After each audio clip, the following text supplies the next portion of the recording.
Bienvenidos a una clase más de discipulado, una clase en la cual estamos conversando un poco acerca de esos temas de la fe y queremos crecer en el conocimiento de las Sagradas Escrituras. Quiero darle la bienvenida a los que están viendo este video y este programa lo denominamos Vida Discipular. Hoy vamos a estar hablando un poco acerca del tema de conectados desde adentro o conectarse desde adentro. Así que esto sería, según la secuencia que llevamos, el día 3. Así que para que estemos todos en el mismo lugar. Amén. Vamos a comenzar entonces con algunos conceptos que creo que pueden ser interesantes. Hay un texto en el Evangelio de Juan que es capítulo 15, versículo 5 y dice: yo soy la vid y ustedes son las ramas. El que permanece unido a mí y yo unido a él da mucho fruto, pues sin mí no pueden ustedes hacer nada. Esta versión que he leído es la versión Dios habla hoy. Así que tenemos distintas versiones de la Biblia o del texto, así que queremos ir llevando un poquito ese mismo texto. Hay 3 elementos importantes en esta sección o esta parte, y es amor, obediencia y frutos. Quizás son esas 3 claves que quiero compartir un poco con ustedes.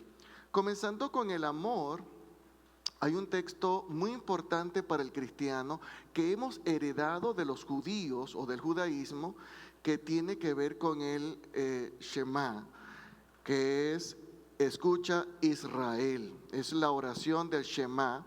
Es una oración preciosa que se encuentra en Deuteronomio capítulo 6, del versículo 4 en adelante. Es una oración importante que Jesús va a recordar en los evangelios y que nosotros deberíamos conocer, y como cristianos deberíamos, como discípulos de Jesucristo, deberíamos atender esta oración tan importante. El amor es fundamental para el que sigue a Cristo o para aquel que quiere un desarrollo en su espiritualidad. El amor tiene que ver con esa regla, ese precepto. Y recordar esta frase es importante: el Señor nuestro Dios es el único Señor. Es el Shema. Escucha, Israel. Shema significa escucha. Shema. Entonces el Señor nuestro Dios es el único Señor. Ama al Señor tu Dios con todo tu corazón, con toda tu alma y con todas tus fuerzas. Es un texto bellísimo, es un texto sagrado. La segunda parte de este texto del Evangelio de Juan 15:5 tiene una parte de obediencia, si lo analizamos, y es amar a Dios. También tiene que ver con el obedecerle. Y la palabra viene, esta expresión ha evolucionado mucho en el tiempo, la expresión obediencia, como nos ha llegado a nosotros. Y obedecer tiene que ver en su raíz como palabra del oír. O sea, obediencia viene de un vocablo que significa oír. Y para poder obedecer primero tenemos que oír, ¿no? Y es importante que también tiene que ver con comprender para poder responder a ese llamado, porque aquel que es obediente tiene que escuchar, se le invita para que pueda hacer una tarea y tiene que dar una respuesta, y la respuesta que Dios pide de los seres humanos es una respuesta libre, es decir, los seres humanos decidimos si queremos o no responderle a Dios. Entonces, por eso que obediencia tiene que ver con esto, ¿no? Es importante tomar en cuenta estos puntos para que podamos analizar el texto. Frutos, interesante, ¿no? Amor me lleva hacia la obediencia. Si en realidad tengo una conexión con Dios, le voy a obedecer. Y la conexión con Dios se va a verificar, se va a demostrar a través de los resultados, de los actos. Son actos concretos de amor. El padre Rollo Marín escribe lo siguiente, que a mí me gustó mucho y por eso lo quiero compartir con ustedes. Dice: cuando el alma corresponde dócilmente a la moción interior del Espíritu Santo, produce actos de excelente virtud que pueden ser comparados a los frutos de un árbol. Me gustó esa frase, me parece algo tan bonito. Es decir, que cuando nosotros le damos espacio para que Dios se pueda mover en nuestro interior a través del Espíritu Santo, nosotros automáticamente podemos dar fruto. Es decir, necesitamos los nutrientes, pero no siempre es fácil dar nutrientes. Yo he visto árboles que se secan, y se secan es porque no están bien colocados, no tienen la raíz bien profunda, o han sido maltratados con muchos químicos o el ambiente no es el adecuado para poder crecer. A veces nosotros como cristianos podemos ser árboles secos si no damos fruto. Entonces, la invitación del Evangelio de Juan es que no seamos árboles secos, sino que seamos árboles frondosos, verdes y llenos de fruto. Ya estamos viendo cómo hay una correspondencia. Lo primero es, tenemos que aprender a amar. ¿A quién vamos a amar? A Dios. Ese es nuestro motivo principal como discípulos de Cristo, como discípulos de este Evangelio, como discípulos del llamado de Dios a través de las Sagradas Escrituras. Entonces, el amor tiene que ver hacia Dios en esa conexión. Creo que es una base importante. Lo segundo es que si en realidad amo a Dios, debo aprender a obedecerle. Amén. O sea, no es simplemente amarlo, sino a obedecerle. Y esa obediencia me lleva a una relación profunda en el cual el Espíritu de Dios, de una manera que no podemos explicar, se comienza a mover en nuestro interior y se generan frutos. No, usted no tiene que hacer ningún esfuerzo. Los frutos se dan automáticamente. A veces nosotros estamos tratando de parir frutos que no podemos, porque usted no lo va a poder lograr. El Espíritu de Dios que se mueve dentro de usted, si le da la libertad, le va a ayudar a generar esas acciones que son virtudes. Entonces, es lindo esta parte. En lo que corresponde para el día de hoy, entonces estamos hablando un poquito de esos tres elementos: amor, obediencia y el fruto. Pero la segunda parte que quiero compartir tiene que ver con la vida devocional. La vida devocional, que es tan importante y que se ha escrito tanto acerca de eso. Para una vida devocional hay algunas claves que debemos tomar en cuenta. Lo primero es, si quiero tener una vida devocional como corresponde, adecuada, lo primero es establecer un tiempo para poder buscar esa conexión. Entonces, ese tiempo se sugiere que sea a diario. Es decir, deberíamos tener, nuestra vida devocional debería ser diaria, no cada vez que pasa el cometa Halley, ¿verdad? No cada 3 meses, no cada año, debería ser un asunto diario. Pero cada uno debe establecer su manera de su búsqueda. Lo que sí es que debemos aprender a medir cómo mi vida devocional en realidad me está dando resultados o no me está dando resultados. Porque puede ser que yo tenga mis prácticas y yo tenga mi manera de acercarme a Dios, pero la verdad que no veo la evolución en mi vida, no veo el crecimiento espiritual, no veo el efecto sobre mi familia, no veo que está pasando algo. Entonces debería revisar cómo está mi vida devocional, porque posiblemente todo comienza allí. Y a veces lo último que hacemos es revisar eso. Queremos entonces comenzar a pedirle al Señor para que cambie a mi pareja, para que cambie a mis hijos, para que cambie al presidente, para que cambie el universo, a ver si me gano el loto y tengo más dinero, en fin. Comienzo a pedir un montón de cosas que no son en realidad la clave para el cambio. La clave para el cambio está en nosotros. Amén. En nosotros, y para ello tengo que revisar mi vida devocional. Lo primero, establecer un tiempo. Si es diario, es mejor, es lo ideal. Segundo, deberíamos escoger un lugar apropiado. Hay que escoger un lugar correcto, ¿no?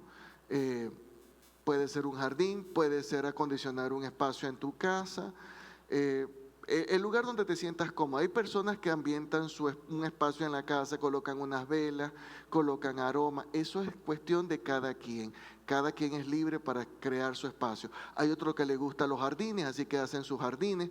Hay otros que no tienen suficiente espacio ni en la casa y no tienen ni jardines. Entonces toman tiempo, a veces un camino al trabajo, para poder hacer su devocional. En fin, los espacios cada uno los puede crear, pero es un consejo que se les da. Lo otro es que en medio de ese devocional debería haber una lectura del texto sagrado. No solamente el texto sagrado, también usted puede leer la reflexión de alguien. Usted dice, bueno, hubo un escritor, un sacerdote, un ministro del evangelio escribió algo, porque yo no puedo leer. Usted lo puede leer, pero sería bueno también tener una lectura del texto sagrado. Creo que tenemos un material muy bueno en la iglesia episcopal que se llama El Día a Día, que tenemos reflexiones cortas, no le va a llevar mayor tiempo, puede leer la reflexión, pero también hay muchísimos materiales en el mercado y usted puede utilizar aquel material que usted se sienta más cómodo, pero la lectura diaria yo creo que puede ser algo interesante. Leer todo lo que propone la iglesia sería fabuloso si tiene el tiempo, pero a veces no tenemos el tiempo. Pero usted puede decir, bueno, pero no lo puedo leer todo, pero puedo tratar de leer el evangelio o puedo tratar de leer algún texto. Normalmente recomendamos por lo menos la lectura del evangelio, amén, por lo menos. Lo otro, dentro de ese tiempo devocional debería haber un tiempo para la oración. Y en cuanto a hacer la oración, se recomienda algunos elementos que puede tomar en cuenta. Puede utilizar algunos o todos al momento de la oración. Por lo menos un elemento importante es la adoración. Y yo sé que este es un término que a veces necesitamos como que masticarlo para poder entenderlo.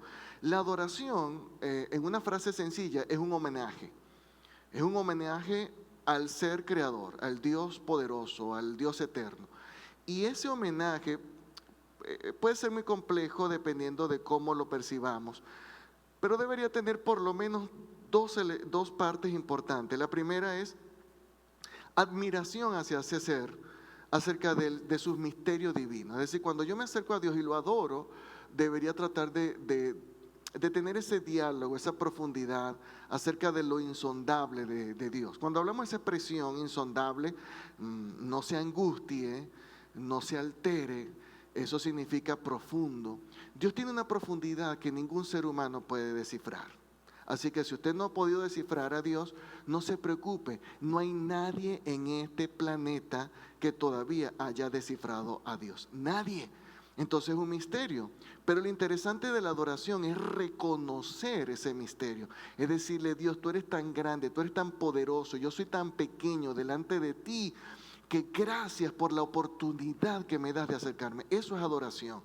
Es decir, poder reconocer la grandeza de Dios. A veces se nos olvida ese elemento importante de la adoración. Y lo segundo es el afecto humano. La adoración es afecto, decirle, Dios, cuánto te amo. No sé cuándo fue la última vez que tú le dijiste a Dios, cuánto te amo. Cuánto amor siento por ti, cuán especial eres para mí, aún en medio de la lluvia, aún en medio de la tormenta, aún en medio del dolor, aún en medio del sufrimiento, que tú te atrevas a hablar, a abrir tus labios y decir, Dios, cuánto te amo. Eso es una expresión de adoración. Eso podría estar en la oración. A lo mejor no lo usamos siempre, pero vale la pena tomarlo en cuenta. Otro elemento es la confesión. La confesión es postrarme a Dios y decirle a Dios lo que siento, abrir mi corazón. Si me equivoqué, decirle a Dios, hoy Señor, hoy me equivoqué, hoy insulté el panadero, es que siempre me molesta, siempre me da el pan duro y ya estoy cansado. Y tú tienes que desahogarte con Dios, pero tienes que confesarte y tienes que aprender a reconocer. Señor, pero tú no me llamaste para que yo tenga este tipo de actitudes. Ayúdame a ser un mejor ser humano. Esa es la confesión. Y confieso que me equivoqué, que me caí, que dije esa palabra incorrecta, que di un comentario inadecuado. Señor, que peleé con mi hijo, peleé con mi pareja y no era lo correcto. Esa confesión puede liberar tu alma. A veces vamos a necesitar a alguien, a un sacerdote, o vamos a necesitar a un pastor, o vamos a necesitar a un ministro para que escuche nuestra confesión, para que podamos sentir que alguien nos ayuda. Eso puede ser tema en otro momento, pero en la oración podemos practicar la confesión por lo menos en función de lo que sentimos en nuestros corazones. Otra parte importante de la acción de gracias, en la acción de gracias es agradecer por el recuerdo de las acciones que Dios ha provocado en nuestras vidas, sobre todo la salvación que nos regala, ¿no? Sentirnos que tenemos un camino, que tenemos un rumbo, que podemos evolucionar, creo que es importante en la acción de gracias.